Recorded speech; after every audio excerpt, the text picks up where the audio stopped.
Right, well listen, we'll make a start and the other people will join in. This is just my little bit at the beginning. So yeah, good evening and welcome everybody to the Faith for Change third and final workshop for this year. There will be more of these to come next year, and we'd really like your feedback on topics that you'd like us to cover for next year, but we'll do a little bit more on that at the end of this session. So it's great to see so many of you here this evening as we focus on achieving net zero carbon with our church buildings, heating systems and energy. We've got 3 speakers for you this evening that will share their expertise, knowledge and stories of what they've done in their church to make a difference. So any questions that you think of during the meeting, please just pop them in the chat, and Zara will just sort of collate those and group them together, and then she'll ask those to the most appropriate speaker to answer those questions. But just before we start, could you please just write your name, the church that you're from or the organisation that you're from in the chat, please, so that people can see where you're all from. And that's just sometimes good for networking as well, when you realise that somebody's in a church just up the road from you. That can perhaps help and support you in what you're trying to do. Okay, so before we listen to our first speaker, I've just got a little quiz for you to do so that you can test your knowledge about climate change, net zero carbon and green issues. So you've got about 2 minutes to do this quiz. Let me get this on screen for you.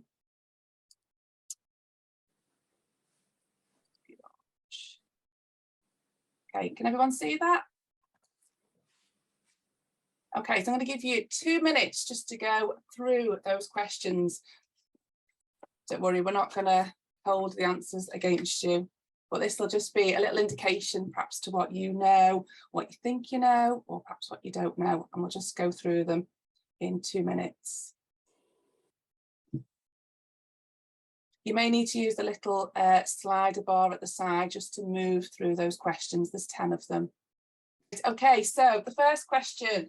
On average, 84% of the carbon produced by churches is from its heating system. Well, that is actually true. So we're going to learn a little bit more about that in a moment. Okay, question 2. Says, tick all the choices that you think will make a difference to the amount of energy that we use in our churches. So all of them, apart from keep the church closed and use candles instead. Probably not a good idea to be using candles, but there you go. I'm sure the vicar won't be very happy about that. Question 3, what does net zero carbon mean? So the answer to that is achieving a balance between the carbon emitted into the atmosphere and the carbon removed from it. So it's about getting that balance to net zero. Question 4, thinking about your heating in church. So should you replace gas oil boilers with air source heat pumps? If my boiler's fairly new, efficient and not on for 24/7, leave it till it's not efficient. Should we switch to renewable tariffs? Well, actually, any of those, depending on your circumstances or the situation you're in. If you've got a new boiler, then obviously you're not going to rip that out and replace that with air source heat pumps. If your boiler's only on perhaps on a Sunday, then again, you would leave that if it's running efficiently. But yes, actually, we should be switching to renewable energy tariffs. But we'll hear a bit more about that as we go through the evening. Question 5, will swapping filament bulbs with LED lights reduce my energy use? Yes, it will. Question 6, what is a carbon sink? Anything that absorbs more carbon dioxide from the atmosphere than it releases. Number 7, which of these are natural carbon sinks? Well, all of them are. And if anybody would like any more information on composting as a church, we can help you with that and point you in the right direction to get you started with composting at church or community composting. Question 8, how many people in the world are vulnerable to the effects of climate change? And this is a staggering figure, but it's just a bit less than 4 billion people around the world, which sort of gives us that sense of real urgency here. Number 9, if we do nothing, it's predicted that climate change will affect the Merseyside coastline in these ways. And that was a multiple choice, but actually It's all of those things, which is quite frightening when you read some of those answers. And last of all, question 10, what is a carbon footprint? So it's the way in which we can measure how much carbon we each use and the effect that that has on the environment. So thanks for doing that. That was just a little bit of fun. So hopefully there may be some things in there that made you think that you'd like to know a little bit more about. And hopefully as we go through the evening, some of those questions will be answered. So before I hand you over to Rob, I just want to play you a little video that's come from the Church of England. Just let me share my screen with you. Oh.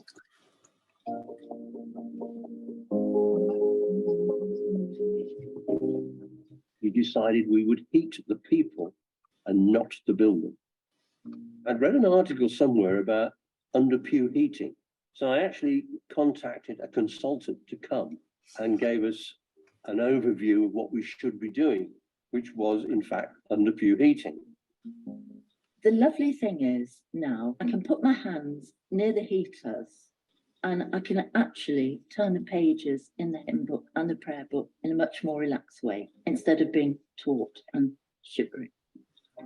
There's a verse there that says, do not love in words and within speech, but in truth and in action. And that really inspires me to actually not just talk about it, but actually do something about it. My wish for our pupils would be that they grow up to be strong, independent human beings who can go out and make changes in the world, whether that's small changes or large changes, and that they might remember St Andrew's Primary School as something, as a catalyst to those changes and choices that they make in their life.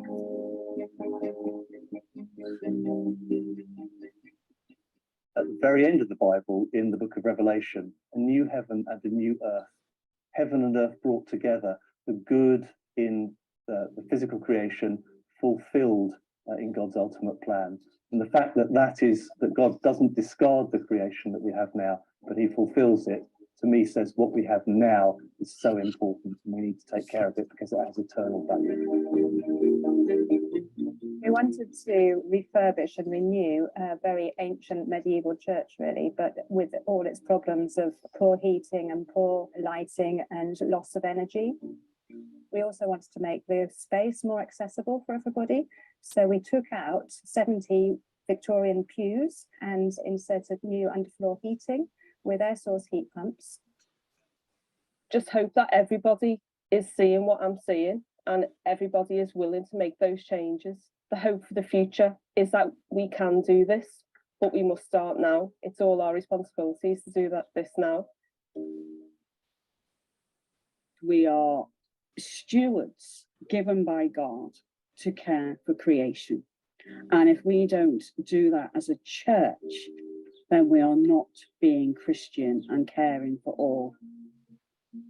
We've taken advice from our mechanical and electrical consultants and also from many other people. And we tried to make the building within the cost constraints as good as it can possibly be so that we can achieve net zero by 2030 at the latest. The first real learning lesson is this is possible.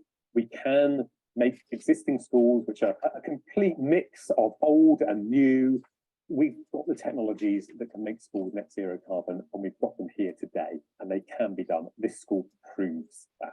So for many years, we've been talking about the theory of it. This demonstrates what is possible. We were using thousands of pounds worth of fuel every year and realizing that actually, if we could heat the people rather than the building itself, that would be much more efficient and beneficial all round.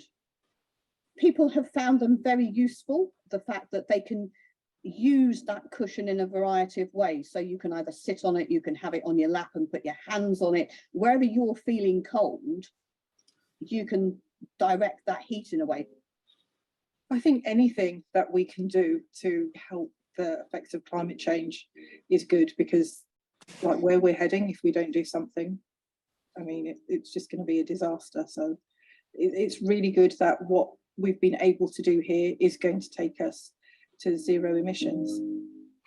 My prayer for all of this would be that we as the human beings, the custodians of so much, begin to grow in our understanding of the wholeness of the world that's around us and all that we've been given, and to cherish it for the future, for our families, our children, our grandchildren, the future generations, but, you know, really, just because it's worth cherishing in itself. My prayer is always for wisdom.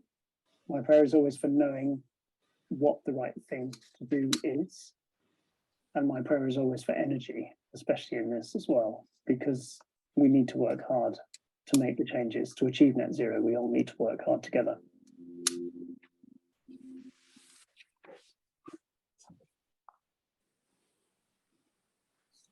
I hope you enjoyed that and feel positive and uplifted, seeing some of the amazing things that other churches have done. So I'd just like to hand over to Rob Wallace now, who will introduce himself and tell us what he's got to say. Thanks, Rob. Thanks. Yeah, good evening, everyone. I'm Rob Wallace. I'm from Harbour Project Management, so I'm a construction project manager. I've been helping clients deliver big construction projects for too many years now. And over the last 5 or so years, I've really specialised in low carbon heating, district heat networks, and decarbonising buildings and estates. And I've been brought on board to assist the diocese with the Net Zero Carbon Programme. But I'm also actually a PCC member and a member of the eco team of St Anne's in Aigburth. So I'm on the St Anne's are on the first cohort in the Net Zero Carbon Programme. So I'm going through the same journey as you all are as well. What I'm going to cover today, I'll try and bring my presentation up on screen.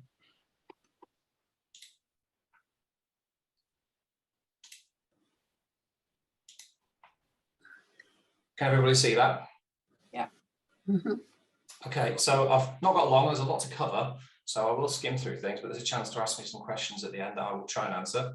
I'm going to quickly go through UK Energy and about the carbon emissions to producing our electricity.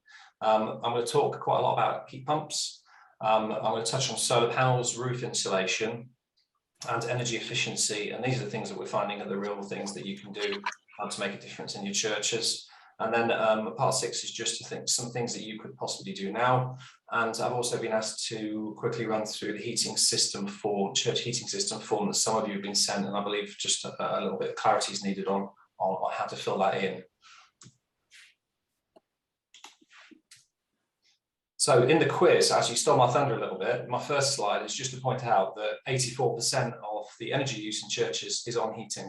So I am going to talk a lot about heating today, not about lighting or other uses. It's mostly about heating, so I've got no apologies for doing that. There's a slide here on the just a snapshot really, one month from January and one from July on how the electricity in the UK is produced and the mix. And one, I don't know if you can see my pointer as well there or not. Yeah. One thing you'll notice is gas is very high on that list all the way through the year. And you've obviously seen the news recently about the way that gas is pegged to electricity prices. So you can get all this information. There's all sorts of different apps and websites. You can see actually live status on how electricity in the UK is produced, the grid electricity.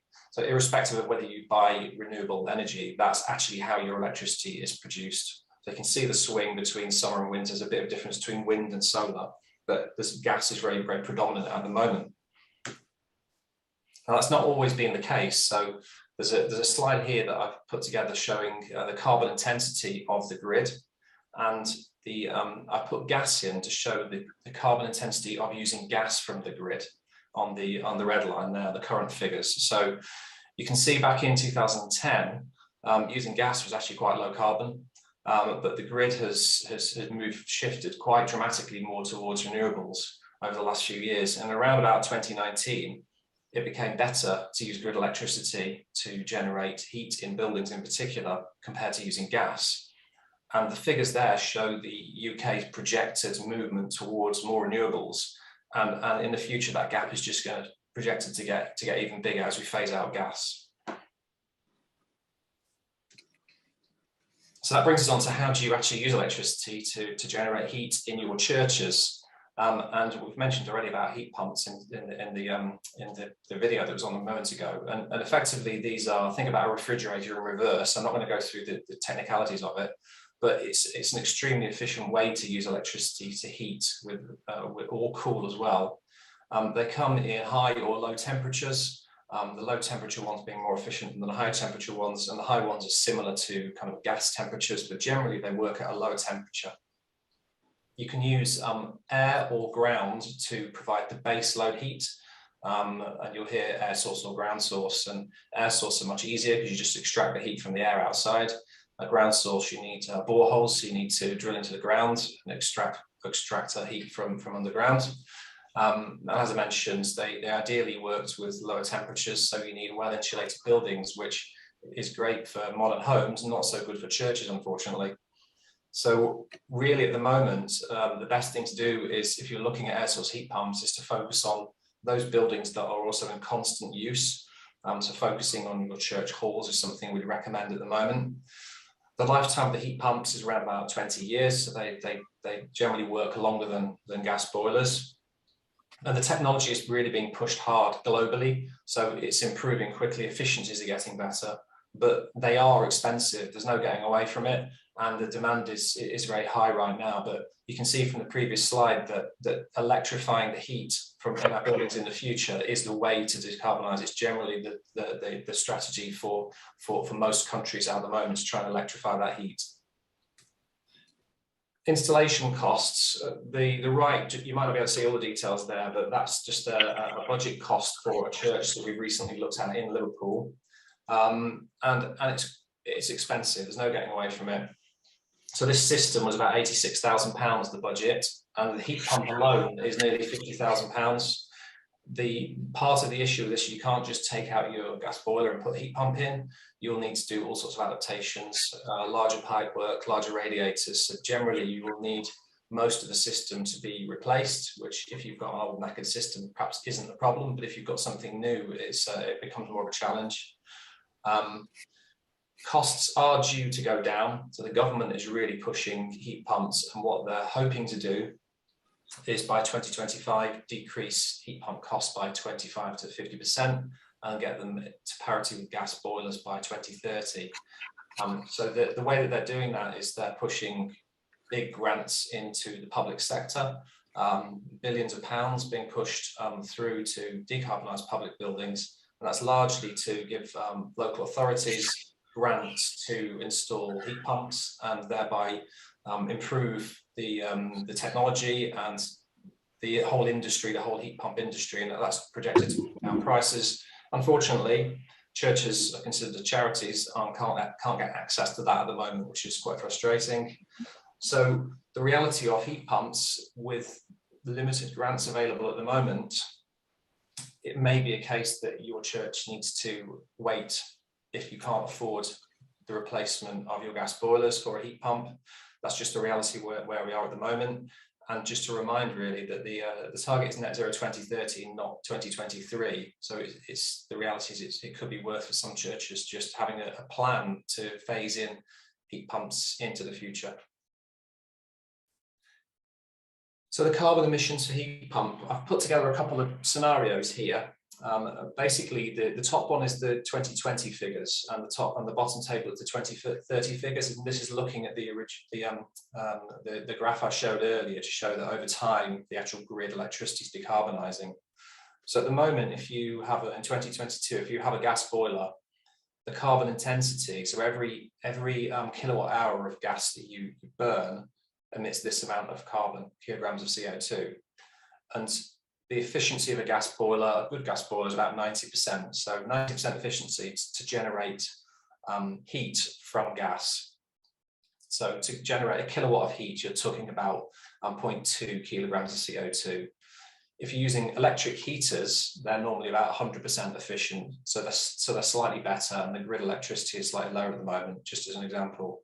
Whereas air source heat pumps, a low temperature heat pump can be up to 340% efficient on average throughout the year. So your intensity of your carbon from using grid electricity compared to gas is vastly reduced.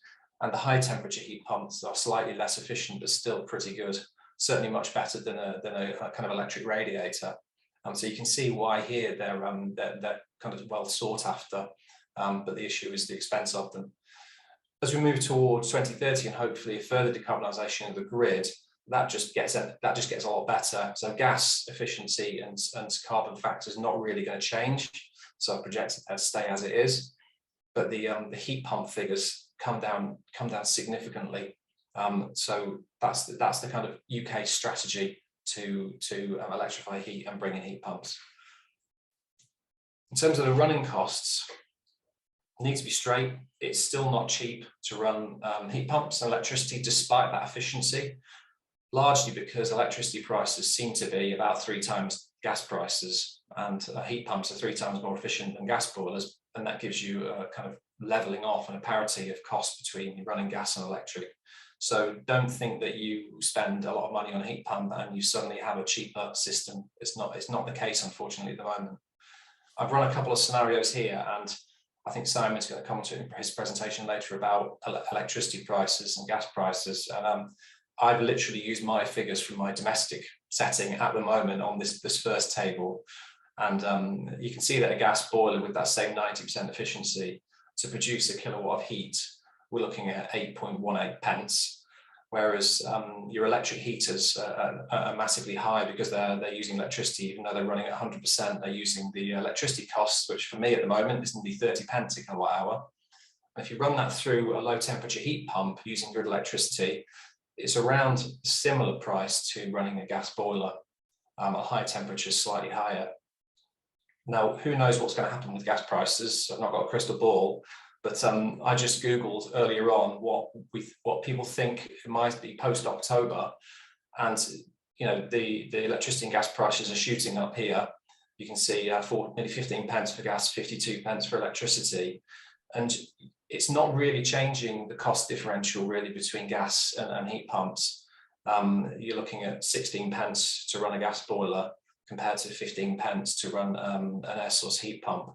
So the only way really that it's going to improve is if gas prices inflate further than electricity prices. But at the moment, unless that happens or we get improved efficiencies with heat pumps, they're of a similar cost to run. So moving on to solar panels, that's another good option for churches at the moment. It's generating that low carbon free energy, although you have to pay for the actual solar panels, of course. And your payback periods are very, again, dependent upon energy prices. If you're saving yourself 40 or 50 pence a kilowatt hour at current rates, your payback can be pretty quick with a solar panel. But if electricity prices start going down again, you could find that that investment you made in those panels takes a long time to pay back. Not all buildings can easily accept panels. You've got a roof structure to think of, planning and the orientation of the roof if it's not pointing in the right direction to catch the sun. Another factor to consider is that the low carbon benefits diminish over time. So at the moment, if you install solar panels, it gives you a good carbon factor. But as the grid decarbonizes, the electricity you're producing becomes kind of similar to the actual grid electricity. So that's worth considering as well. For churches, the particular issue is that when you're generating electricity is not necessarily the time when you want to be using it. So in the evenings or in the middle of winter, when it's not particularly sunny, you want to heat your church, or use the lights. It's not always there. And when your building is generating electricity and you're not using it, the feed-in rates are very low. So at the moment, you could just get between 4 and 6 pence a kilowatt hour for electricity you're feeding back into the grid, and you're paying 40 or 50 pence for anything that you use, which doesn't seem right, but that's unfortunately the way things are at the moment. Batteries can help. So you can use the battery in the building and store the electricity that it generates during the daytime, but they're quite expensive and in high demand at the moment. And hopefully those prices will come down in the future and that becomes an option. The solar panels do work well with heat pumps, because the heat pump running on electricity provides that regular power demand. So a battery and a heat pump and solar panel combination is particularly useful, but quite expensive at the moment. So in terms of solar panels, there are lots of options out there, both technical options about the type and the size and the orientation, and there's also lots of different commercial solutions as well. You can own it, you can rent it. Just be careful, because there's plenty of sharks in the water, and you could find yourself basically giving over your roof to a company who are producing nice electricity that they're benefiting from, and you've passed your roof over to them. So We can help you with that, but it's a bit of something to really watch out for. Roof insulation, the work that we've done to date with the diocese is suggesting that churches could save 25 to 30% of their heating costs for putting roof insulation in. And the good thing about it is it's passive. Once you've done it, it's low maintenance, it's just there and it's just working. If you're going to replace your roof or doing some major repairs, then it's an absolute must do. You need to put insulation in your roof, but take proper architectural advice on how to do that. As a standalone project, if you just want to install insulation, it's a bit more of a challenge. And again, it's very dependent upon how much energy you think you'll save, the cost of energy, and how quickly that will pay back. If you can get a grant, brilliant, but they're hard to come by. So you may need to do the maths on what the payback periods are on that capital investment for roof insulation. We're looking at that at the moment. So watch this space. We're working with some architects to see how much a solution might cost for a typical church, but we're early stages of doing that, unfortunately. And it's worth noting as well that insulation will help with heat pumps, meaning you can run everything at a lower temperature, and it will help if you do install a heat pump as well. Energy efficiency. So I put that at the end of my presentation, but it really should be right at the start of your agenda, because it's something you certainly can do now. So we'll talk about smart meters for gas and electric, but that won't save you anything. It certainly opens your eyes as to what you're using, and you can monitor your electricity and gas use. Smart controls and zoning, reducing your hours of operation, maintaining and servicing your equipment, using lower temperatures where possible, perhaps longer heat up times, but lower temperatures, draft proofing, LED lighting, and consider the use of destratification fans, which if you've got a particularly high building, high ceilings in the building, these are fans that blow the heat back down into the actual building itself, which can be quite beneficial. So what could you do now? There's a graph on the right there that I've stolen from a diocese, a synod document for some samples that they've done, and it just shows from some audits what the measures were that were the most suggested, and you can see a lot of them are things that you can do now. So switch to 100% renewable electricity, LED lighting, heating controls, many of the things that I've just mentioned. All about energy efficiency, really. You could explore solar PV that we've just mentioned, and ensure any roof works includes insulation. Develop a net zero carbon 2030 plan for your church, and so that you're not reacting to anything that breaks down, that you've got a clear plan on how you may bring things in, bring technologies in, or make changes as and when, working towards 2030. You could undertake a low carbon feasibility study that we can share examples of. So with the Net Zero Carbon team, we've partnered with a mechanical electrical engineer who can undertake feasibility studies and look at your buildings. We can assist you to explore grant options, and potentially, if you're ready to push the button on a low carbon project, again, we can put you in touch with some engineers that can assist and help to make sure you get the right solution and don't get ripped off when it's delivered as well.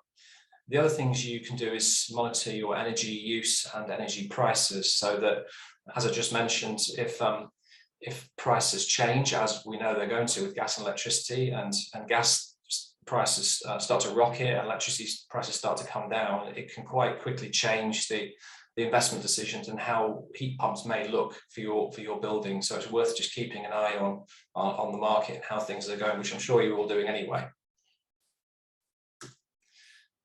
So just moving on to the church heating system form. Try and stop sharing this and share something else. Rob, we're just thinking of the time. Do you think it might be worth just saving that to the end for those that sure, help with that form, just so that, is that all right with you? Yeah, did I run over, did I? Apologies. Just a little bit.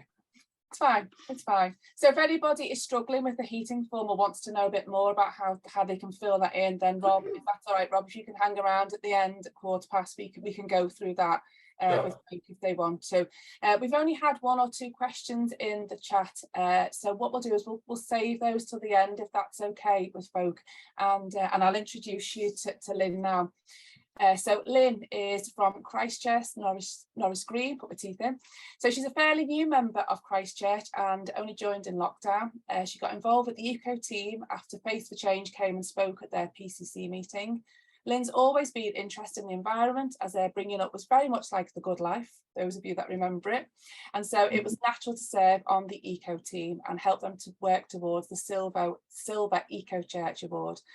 Lynn runs a small sustainable gifts business on Etsy, which she loves and says it keeps tat from landfill, so she'll be taking orders later. So Lynn, over to you, thanks. Thank you. I'm just going to share my screen, hopefully this will work. I'm not as competent as some, I would say. So let's hope it all works. Yeah, hopefully. Yeah. Looking I'll good. be a second. Yeah.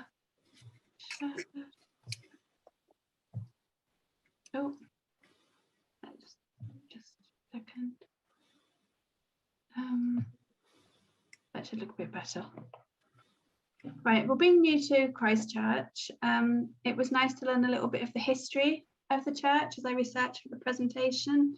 So I think it will help for me to put our current situation into context with a little bit of that history. So hopefully this should work. The original church was built in 1932. It served Norris Green for over 70 years and eventually fell into disrepair in 2005. So the congregation had to make a brave step to move into a local school.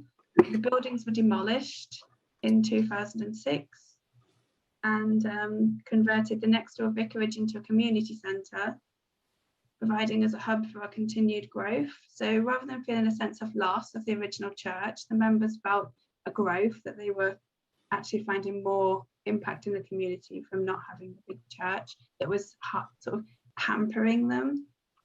Before the 30s church was built, Christchurch began in a mission hut, and it's almost like we've gone back to that sort of setup now. So in 2015, it was plain that our building provision was too small. So it was just too small from events over 30 people. So we needed a new suitable building. So Christchurch Cabin is a modern and efficient structure built by Closs Highland architects. And the planning took from 2016 and the new build opened in 2020. Often a church will approach fitting solar panels from a different point of view. Like obviously you've got to fix old roofs and do everything else first, like check for drafts and heating. So we were a modern build, so we were solar panel ready. Northern Solar installed the system of 48 solar panels on a flat roof at a cost of £16,960. Our system is a photovoltaic system totaling 17.76 kilowatt peak. And we've already covered all about what that means, so I can skip that bit, I think. I hope everyone understands about that now. So Northern Solar estimates that we will produce 13,977 kilowatt hours per annum, and they estimate our total CO2 savings to be 7,939 kilograms per annum. And the solar panels provide enough energy for the cabin and the church centre, which is like our community centre too, and also for some power to be exported back to the grid. The solar panels are an investment into our future and will help us help our community. We get free daytime electricity in the cabin and the church centre, and we have plenty of use of both buildings during the week. There's lots of activities on. On a cloudy day, we get about 30% of our kilowatt peak, so we do sometimes pay for our power on those days. A day like today, I think we still would be running on the panels, but I'm not certain. It would be less than a sunny day. And what energy we don't use in daytime is exported back to the grid. We're with Octopus Energy and we get 5.5p per unit exported. And obviously it's a shame that it's not the same as the energy price hike figures for getting the exported energy. We expect to export approximately 11,000 kilowatts per year. which will provide us with much needed income. And the panels are also a way of championing Norris Green, because it's not necessarily got the best reputation. Shows others what we have achieved and shines a light on our community. They provide like a forward-thinking look of the future and give a visual example of the fight against climate change. They help us keep our running costs down as well. And hopefully, we also, hope to provide Norris Green with a much needed electric vehicle charger, which would run off our clean energy. And we would charge for that. So that would be another income stream for the church and community. And this is Helen, our vicar here, and she's in front of the build when it was going on. The solar panels are part of the bigger picture, so I can't really isolate the funding for the panels because they were funded alongside the whole build, which cost roughly £300,000. So we were already ready for solar panels, being a new build. Sorry. The congregation, local people and neighbouring churches all worked hard in fundraising for the build project. And we were also involved in the planning process. So it was a real hands-on affair. There were sponsored events, quizzes, donations online, and through the means, and many prayers. Some of our key funders were individuals, and in most cases that was just small amounts. In rare cases, there were quite vast sums donated by one or two very generous people with a local interest or history in the area. And other churches were very generous in time and giving. And agencies like Cobart Housing, the Tudor Trust, and All Churches Trust all schools with private funding. And this was our church being, the original church, being demolished. So apart from that dramatic scene, we did come up against a few other obstacles. Historically, our church was knocked down, so I'm just reading from my notes. But the entire build was during the pandemic, so we had that was a whole new territory for any business, I think. So COVID hit and the pandemic changed so much, and everything we took for granted, fundraising face-to-face came to an end. Building luckily could go ahead as it was deemed essential work. But there were delays from the distancing rules, sickness and logistics. And that also hit the panels. Luckily, installation work was also considered essential work. And the thing there was, it was such a popular thing to have panels done during the lockdown because people weren't going on holiday, they had the extra income. So the industry had a boom, and it was meant that they were very busy, but then faced with limited supplies from logistical problems. But luckily we had no major problems there. But we did have a bit of trouble with our energy tariff. We had trouble setting up our exports through Octopus Energy. So for the first year, November 2020 to November 2021, we received no income at all from exporting our energy because we had the wrong meter. So I really do recommend you get all this checked out, and don't just expect it all to run smoothly because we've only just got the money, I believe. I think we've got it anyway. It's only just been sorted out, and the owe is apparently £600. Whether that's come through, I don't know as yet, but it's the PCC tonight, so hopefully. Anyway, so we had a new meter installed in November 2021, and that's just been sorted out. So let's hope we've got the money. I'll mention the disadvantages first, as they're soon lost among the advantages. The initial cost is very considerable and has to be taken into account. But obviously it's an investment with a return in savings and in carbon reduction. There's the upkeep to be considered. That depends where your position of your panels are. The installation does also involve embodied carbon, but when you weigh that against the savings, then it is obviously better to get the panels than not. Embodied carbon, so I didn't explain, is the footprint of production. So it's just like the things used in the production, say the chemicals and glass, etc. But the clean energy produced from use, equals that of production between around 1 and 4 years is the estimate. Once installed, solar panels produce no pollution or greenhouse gas and provide our church and centre with clean energy, a small income, a saving on our energy costs, an opportunity for further income with the electric vehicle charger we're looking to get. So the advantages are definitely higher than the disadvantages. So the key points again, we're a modern building, so we were solar panel ready. The solar panels were the icing of the cake of our entire build project. They help us to save money, cut carbon, and shine a light on our community. We save approximately 7,939 kilograms of carbon per annum. And the panels produce clean energy with no pollution or greenhouse gases. So just by taking part in Net Zero Church, we believe we'll be better equipped to face new and existing challenges. So that's all. Sorry, I know it's not very technical like the other thing, but this is just about our experience. So if anyone's got any questions, hopefully I have an answer. I hope that was okay. Amazing, thank you, Lynn. That was really informative and inspiring to see what you've done there. Absolutely brilliant. If anybody has got any questions for Lynn, if you want to pop those in the chat, and we'll keep those to the end. Thanks ever so much, Lynn. I'd just like to introduce our last speaker, who is Simon Conway from St Mark's Haydock. He is a chartered electrical engineer and is the chair of the Buildings and Fabrics team at St Mark's, and has served on the PCC for 9 years as the lay chair.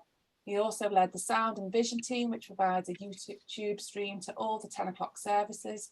And Simon has grown up in St Mark's and became a Christian through a children's mission when he was just 13. So Simon, thank you very much. Over to you. Thank you. So the children's mission, if anybody remembers it, was Children's Christian Crusade. I do remember. CCC. Yeah. Yes. So good evening, I'm from St Mark's. We have a committed team who meet regularly to talk about the buildings and look at our eco options and our eco future. And we've had a net zero carbon survey which has been completed by Crooks Walker, which was paid for by the diocese. And this has provided us with a lot of food for thought and an insight into quite a number of options that are available. Within our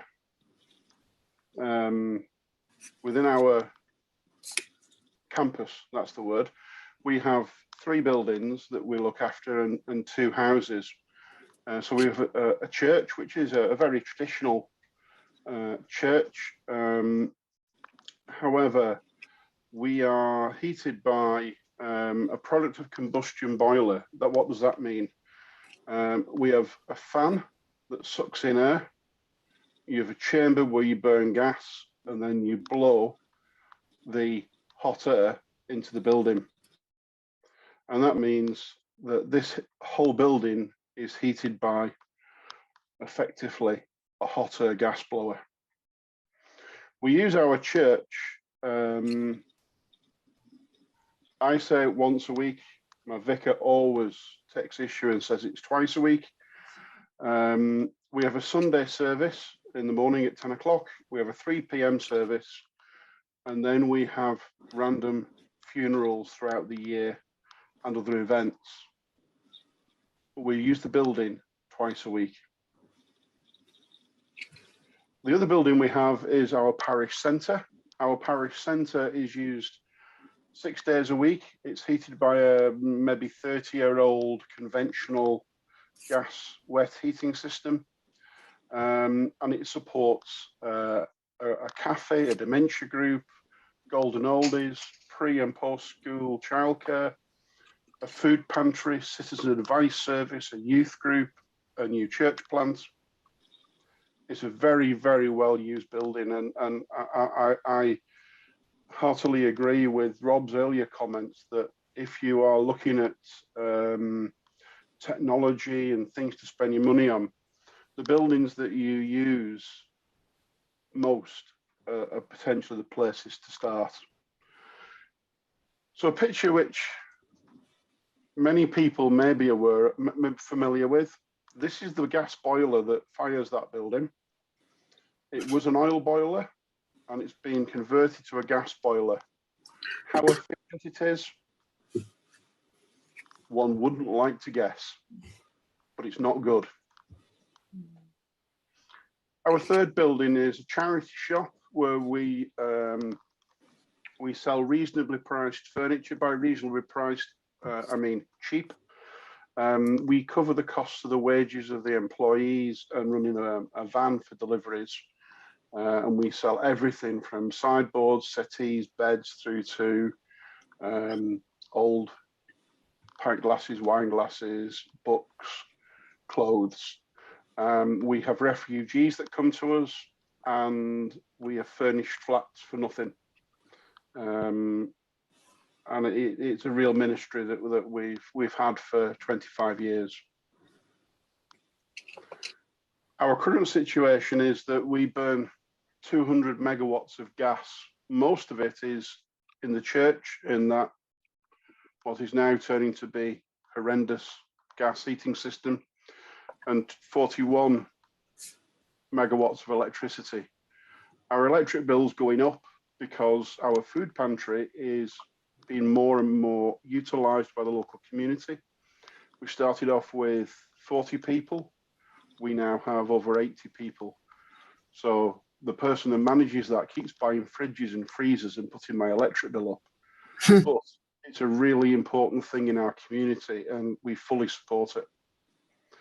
Where are we going with our fuel bill? So Rob talked earlier about some of the costs that you see new contracts at.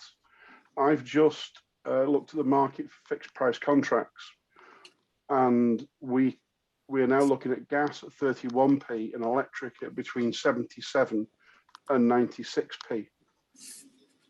So our £17,000 utilities bill will be over £100,000. That is completely unsustainable.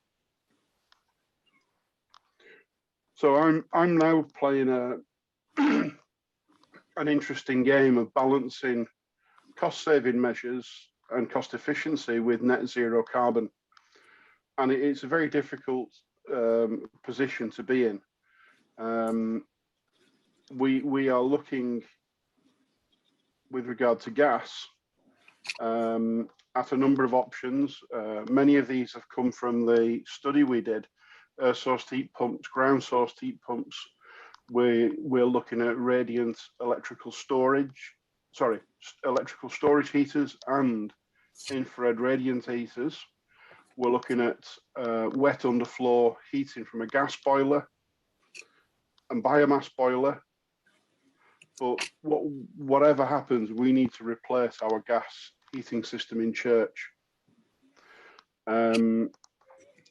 We have some challenges with the electric air source heat pumps because the cost of running them is also extremely high. And we don't want to jump out of one fire into another fire. With the parish centre, we have the same problems. We need to replace the boiler with something, and it's a little unclear at the moment what that something is. To build on the previous speaker, we also are looking at photovoltaics. We might be looking at a slightly, can you still see my slides? Yeah. My camera's just disappeared, that was all. We might be looking at a slightly larger size. We're considering 32 kilowatts of photovoltaic on both the church and the centre. And one of the things which we can do with that is if you utilise the right electrical supplier for your utilities, you can aggregate your generation and utilization. So any electricity that's generated on the church can be used in the centre, and we don't have to go through the feed-in tariff or the smart energy tariff and pay for it.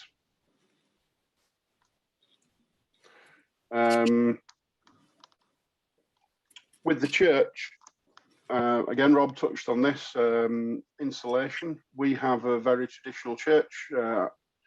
I was a little while ago up on the top of some scaffold. This is the view down one of our side aisles, and this is the view down the roof space, which I fleetingly went into. You can get down here if you are a brave soul. However, from a risk and hazard management point of view, I could not ask anybody to go down there, because if they collapsed, how do you get them out? It's a very difficult conundrum. Our parish centre, however, is a false ceiling, and there are a number of options to effectively insulate this building. And from our standing committee last night, this was one of the actions we're immediately moving forward.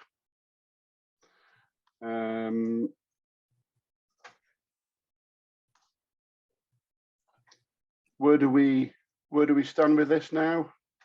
I'm just looking for the right slide. We have to make some decisions on how we move forward on our heat source for church. Possibly a favourite is wet underfloor heating. We can utilise that with almost any form or any source of heat. So if in the short term we need to go to a more efficient type of boiler, be it gas or biomass, we could replace that in the future with a ground sourced or air sourced heat pumps. I mention biomass, which is almost anathema when we're talking about net zero carbon. But if that boiler were to cost 60 grand, I would save 20 and pay for it in 3 years. But I have to reduce my gas bill. If I don't reduce my gas bill, I don't open my church in the winter. And that would be unacceptable. We have to maintain the church services. It was interesting, by the way, that in the survey we did at the very beginning, there was only, I think, one person who suggested you could keep the church closed. And I think that is an option we could consider. If we look at the coldest part of the year into January into February, if for 3 or 4 weeks you close the church, in my example, that could save us £10,000. And meeting online, or I was talking to Rob earlier, and he suggested a number of good ideas: meeting in house groups, meeting in other locations. There are some other technologies. When you look at this building, it's very, very tall. Destratification fans, so it's a fan that blows the warm air down, can improve your efficiency and get you a few percent on your efficiency. And when you're using a lot of gas, that converts into a lot of money. I think the watchword with all of this is find out what other people are doing. And one of the things we will be doing is talking to our architect, because you find architects have done this before and have some good ideas. They have some interesting ideas as well, but they have some good ideas. And it's always worth the £500 it'll cost you to get your architect in and give you some guidance. Thank Well, you. Simon, sorry, Simon, to interrupt you, but just to look at the time, we've gone over slightly. That was me. Thank you. So don't worry, I'm so sorry to stop you there in full flow. But thank you very much to everybody who has spoken. Lynn, I know you need to dash off to your PCC meeting. You're so committed to a PCC meeting. You've done this first, so thank you very much. Take care. Thanks. Bye. So obviously it is 7:15 now. If anybody's got any burning questions that they really want to have answered, then you are very welcome to stay on. But I would just ask before you go, if you wouldn't mind, please just very, very quickly filling in this poll at the end, I'll just share that. Hopefully you can see that now. If you wouldn't mind, there's literally 4 questions. If you could just answer those from us, look to please, just to give us a little bit more information about how you heard about the workshops, and what you would like to see in the future if we put some more of these on. You can also email us. I will put our email in the chat. If there's anything that hasn't been covered this evening, or any questions that you'd like to have answered if you can't stay around, or any ideas you have for the future, then please do email the team, and we'll do our best to get back to you on that. I'll just pop that into the chat now.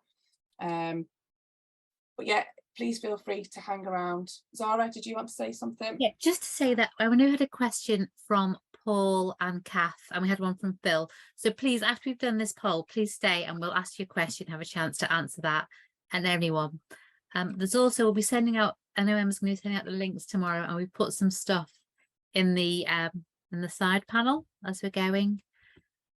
And there's a couple of events that Face for Change and the Diocese and Harbour Management are running to support net zero carbon over the big Green Week that's coming up, and I'll just put the flyers in the chat as well for now.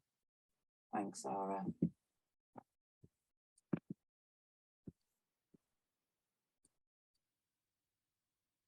Thanks everyone. That's just a couple of you just to finish that poll, but appreciate you doing that.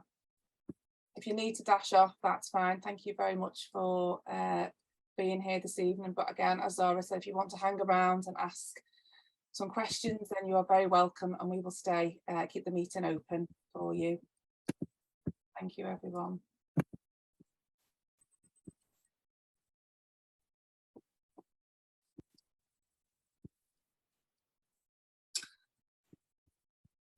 Hello. Hi. Hi. I have sent this on the chat group, but I need to go. And I missed some of the middle because my computer cut out. There was some mention about using infrared heating, heating individuals or having that. But has anybody any experience of that? Want me to? Do you want me to answer that one? Yeah, go for it, Simon. Yeah, so we've looked at infrared heating, and well, we've looked at electric heating. I've investigated 2 types. One is where you have effectively a storage heater, so the ceramic blocks, you heat the heater up. And the problem tends to be with those that you put them at the sides of your building, so the centre struggles to get warm. The other is infrared radiant heating.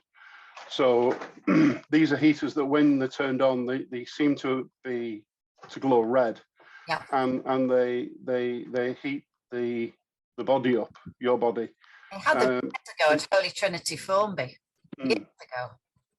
And you tend to find that they heat your head and not your feet.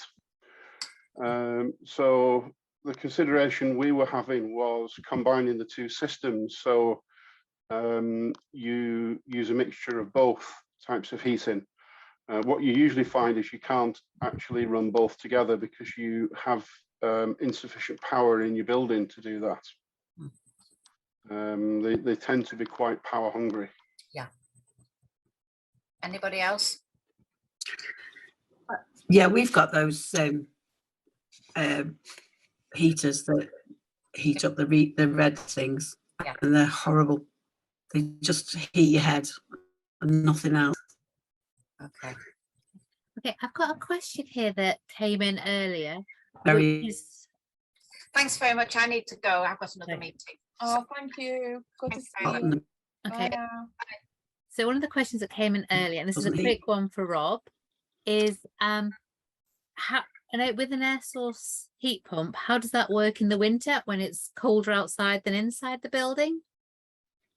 Yeah, it still works. It doesn't work quite as well in the winter, but we don't get particularly cold winters in the UK. So, for example, in Scandinavia, air source heat pumps have been used for years and years and years, and temperatures get extremely low there, and they still operate. So they lose some efficiency. So when I mentioned 340% efficiency earlier on, that's taking into account seasonal variations. So in the summer, your air source heat pump could get 500% efficiency, but you're probably not going to have it turned on.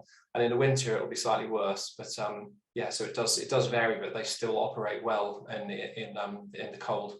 Okay. Ground source heat pumps work better in the cold because they've got a more stable temperature base, but they're more expensive to install.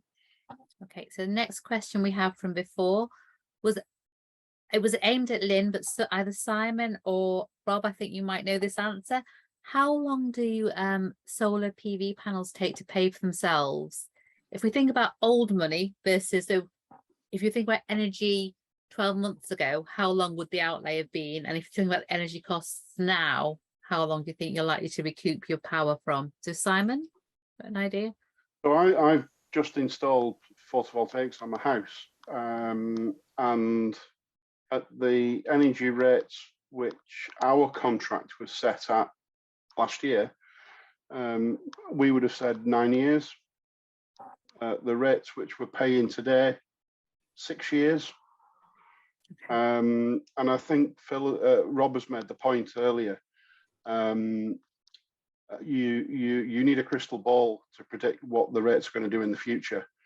The only thing I would suggest is that they can't stay as they are, because if they do, we will not have churches, we will not have pubs, we will not have chip shops, because nobody can survive on the rates we're currently paying.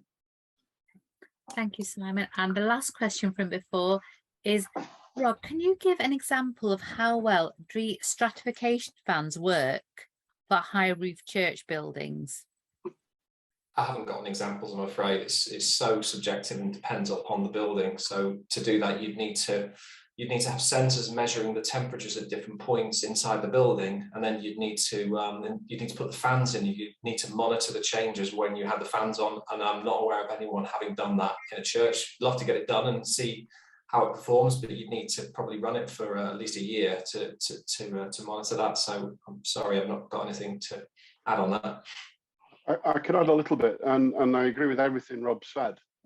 We did monitor the temperatures in our roof space with an optical barometer, which is a thing you can use on the ground and fire up to the roof and get the temperature.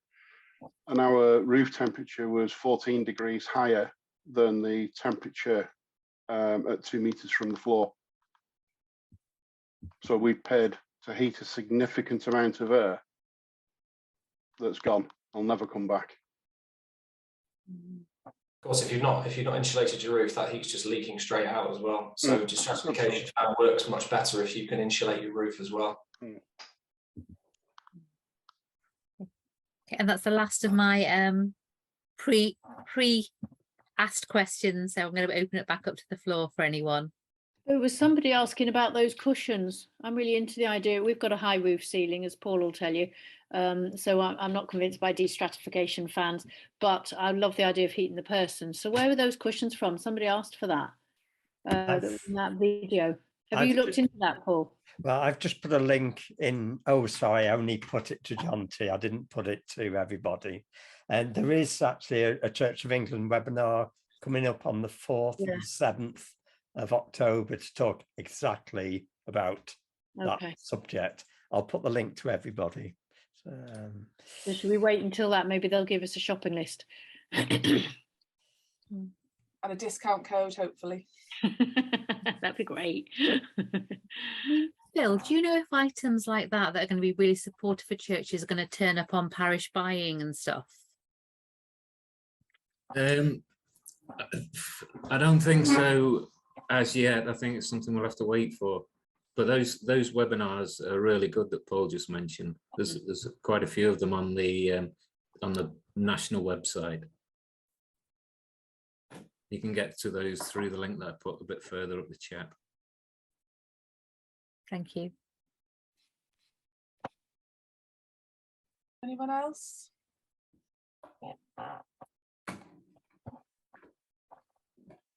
Paul, were you going to say something? No?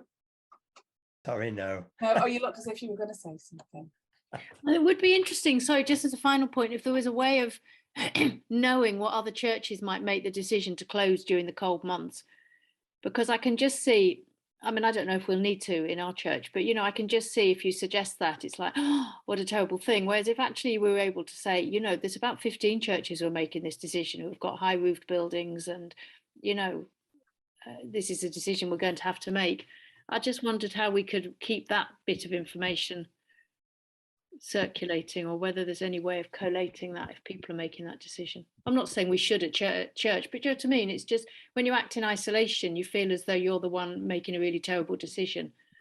I wonder if maybe there would be a case for, rather than having loads of churches still open with just perhaps, you know, I don't know, maybe 20 people or people who, I don't know, maybe sort of pulling things together within a certain area and say, well, we'll meet in this church this week, next time we'll meet there, and, you know, fill the church that way with different churches, different congregations just through the winter months, just to make it a bit more sustainable. How does that work for the requirement to celebrate communion in a church on a Sunday? You know, if you close your church, we had to have special dispensation during COVID, didn't we? That the Church of England gave special, to say we need to do it. Perhaps the diocese, Phil, could send some information out saying, guys, if you feel you're better off to close up or join next door for January, that will be fine, and we'll give you dispensation. Write it down and ask. Yeah, listen, you can always ask, can't you? It's just that's the blocker, isn't it, to people saying, look, it's absolutely freezing, let's close the church. Yeah. But it would make sense, wouldn't it, to meet in another church, you know, and just have one church open rather than everybody heating their church when it's very, very cold. It would reduce our carbon footprint significantly, wouldn't it? Not perhaps in the right way, but you know, it would certainly get us towards net zero. Of course, yeah. Are you suggesting that the churches should work together and act in a cohesive manner? Gosh, that's a good idea, Simon. Have we ever thought of that before? I think this is a new concept, Phil, that if you take to the bishop, we could all become very famous by pulling the church together. You've got to take a picture of this screen now. Founding members. This is the gang of 16. Yeah, I like it. But I think it is a very, very sensible idea. And if churches took turns to heat the building and be full, makes far more sense than having 3 churches with a fraction of people in. Who knows what will be born after that? I mean, you never know. It, you know, just networking, it brings people together, doesn't it? And then, you know, people talk about the things that they're doing in their church, and rather than everybody doing the same thing, we're all actually, working together in different ways for the whole community. So yeah, you're absolutely right, Simon. It does make sense. Not that we want churches to close permanently and do it that way, but maybe for a time throughout the winter months, that is something. Yeah. I will. There you go, Phil. Take that to Pete. I will. Anybody else want to say anything or want to comment? Have we got something to take away? Oh, sorry, Rosemary. No, I was just going to say, no, that's great. Thank you. You're very welcome. Yeah. Okay, well, I will try and collate all that information that's been put in the chat, and I will put that in an email, send that out to everybody tomorrow, along with Rob's slides. And Simon, is that okay if we send yours over as well? I'll have to ask Lynn if she's happy to send them to me, because I don't have them. But yeah, there's some interesting information on there that people might want to take back to PCCs or eco groups. So I will I'll pull that information together for you. I'll email you that slide deck later on tonight. Love. Is it different to the one that you sent me in your original email? It is. Is it different? Okay. Yeah, that'd be great. Thanks, Simon. Thank you all for your time this evening. Really appreciate that. And again, if there's anything you want to get in touch with about, you can email us on the email that I put in the chat, and also you can go through our website as well. But please do have a little look at all the stuff we're doing during the Big Green Week as well. There's loads of things happening. And as I think Zara mentioned before about the composting workshop that's happening at Christchurch in Toxteth, that will be a really nice afternoon. So if anybody fancies learning about composting and community composting, book on. Is that Eventbrite, Zara? Yeah, it's on Eventbrite. It's on Eventbrite, and I put the link to our wider programme because there's also going to be some talk there around the Christian climate activism, so that how you and your church can actually get involved with the whole climate agenda. So practical stuff that you can actually start building on. And we'll email that to everyone anyway after tonight. Thank you. There's lots going on during that week. We're very busy. So yeah, please do check that stuff out. But right, I think that's it then. We covered it all. Thanks ever so much. It was lovely to see you all. And thanks Rob and Simon and Lynn for sharing. That was fantastic. And thanks for doing the questions, Zara. Pleasure. Thank you. Good night, everyone. See you again Thanks, soon. everyone. Bye. Bye. Bye. Thank you very much for Bye. organising. Bye. Bye. Bye-bye.